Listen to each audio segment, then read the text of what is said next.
Saudara-saudari yang dikasihi oleh Tuhan Yesus Kristus, selamat bertemu kembali dalam program Arus Hayat Voice. Dalam kesempatan ini saya akan menyampaikan firman Tuhan dengan judul Keperluan Orang yang Lemah Terhadap Tuhan. Pembacaan Alkitab kali ini diambil dari Injil Yohanes pasal ke-5 ayat 14 dan 15 dan ayat 21.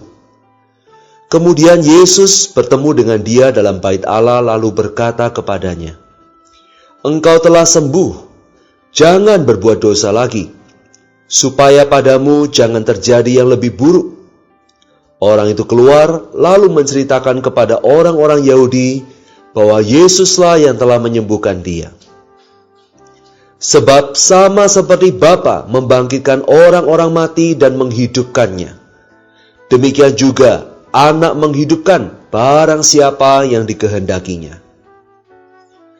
Saudara-saudari yang terkasih, dalam Injil Yohanes pasal 3 sampai yang ke-11, kita melihat bahwa Tuhan Yesus mampu dan sanggup menghadapi dan menyuplai segala macam keperluan umat manusia. Kita melihat ia dapat menyuplai 9 macam keperluan orang. Dalam potongan Yohanes pasal 5 ayat ke-1 sampai 47, kita melihat orang yang lemah. Orang ini 38 tahun lamanya sakit, akhirnya menjadi lemah dan tidak ada kekuatan untuk berjalan. Orang ini mengetahui bahwa ia perlu masuk ke dalam kolam mendahului orang yang lain pada saat air di kolam itu diguncangkan. Ia tahu harus berbuat apa, tetapi tidak memiliki kekuatan untuk melakukan apa yang sudah diketahuinya. Orang yang lemah dan tanpa bantuan ini menandakan orang-orang yang lemah, yang kekurangan kekuatan. Ini merupakan gambaran dari orang-orang yang tidak bisa menolong diri mereka sendiri. Sebab itu, ketika kita membaca kisah ini, kita sedang melihat kisah dari semua orang yang lemah di dunia ini. Kita juga melihat kisah diri kita masing-masing, karena kita harus mengakui bahwa setiap orang dari kita adalah orang yang lemah, orang yang tidak memiliki kekuatan. Dalam ayat 14 dicatat bahwa setelah orang ini disembuhkan Tuhan, Tuhan berkata kepadanya, "Ingat, engkau telah sembuh. Jangan berbuat dosa lagi, supaya jangan terjadi yang lebih buruk lagi padamu." Perkataan Tuhan ini membuktikan bahwa penyakit dan kelemahan orang ini berasal dari berbuat dosa. Adanya kelemahan di antara umat manusia juga karena dosa. Dosa membuat orang ini sakit, sebatang kara. Demikian juga dosa membuat kita menjadi lemah tanpa bantuan apa-apa. Orang ini sudah sakit selama 38 tahun, masih tetap sakit. Ia sudah lama sakit dan tidak juga sembuh. Banyak keadaan orang yang lemah juga demikian. Sudah lama sakit tetapi tidak juga sembuh. Ada orang yang sudah lama berjudi, tetap saja tidak bisa terlepas dari judi. Ada kalanya ia sungguh membenci perjudian, ingin terlepas dari kebiasaan jelek ini. Ia mengetahui bahwa dirinya sedang sakit. Dia terus berharap bisa terlepas dari penyakit ini, tetapi tidak bisa terlepas.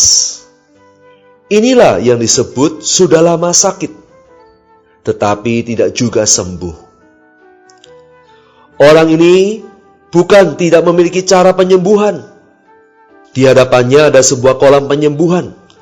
Sewaktu air kolam berguncang, siapa yang lebih dulu turun ke dalam air, ia akan mendapatkan kesembuhan. Inilah cara penyembuhan yang baik sekali.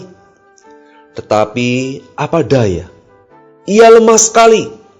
Karena tidak mampu, maka setiap kali air kolam berguncang, ia tidak bisa turun lebih dulu. Dan ia tidak bisa mendapatkan kesembuhan. Bagi dia ada cara penyembuhan, tetapi tidak ada kekuatan untuk mendapatkan penyembuhan. Ada orang yang menjadi jenderal. bisa mengendalikan 200.000 tentara, tetapi tidak bisa mengendalikan sebatang rokok yang kecil. 200.000 tentara tunduk kepadanya, tetapi ia sendiri tunduk kepada sebatang rokok yang kecil. Betapa lemahnya manusia ini.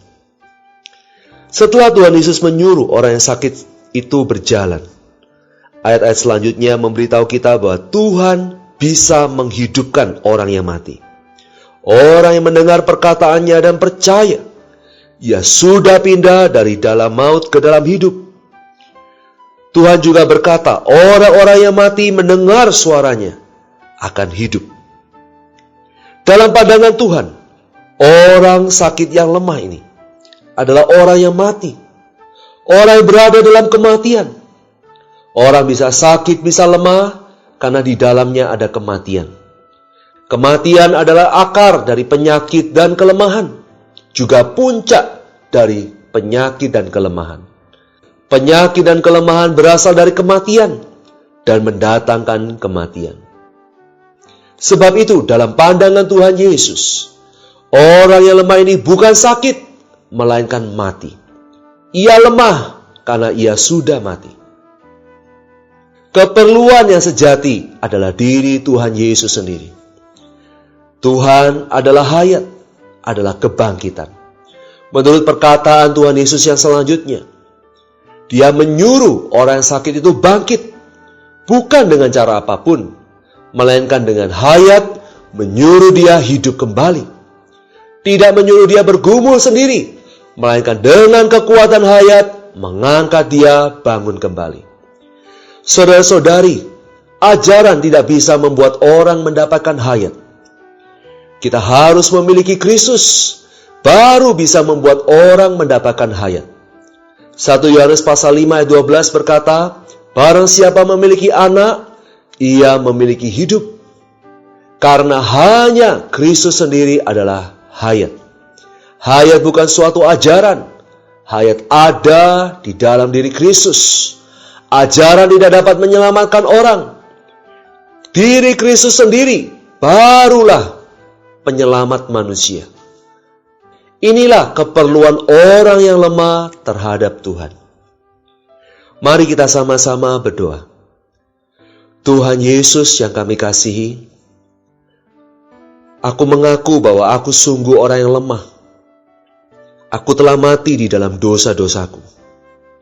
Aku tahu banyak cara untuk bangkit, tetapi aku tetap tidak dapat bangkit. Tuhan, Engkaulah keperluan yang sejati bagi diriku yang lemah ini. Hanya hayat-Mu Tuhan yang sanggup membangkitkan aku, menghidupkan aku, dan mengangkat aku untuk bangun. Di dalam nama Tuhan Yesus, kami berdoa dan mengucap syukur. Amin.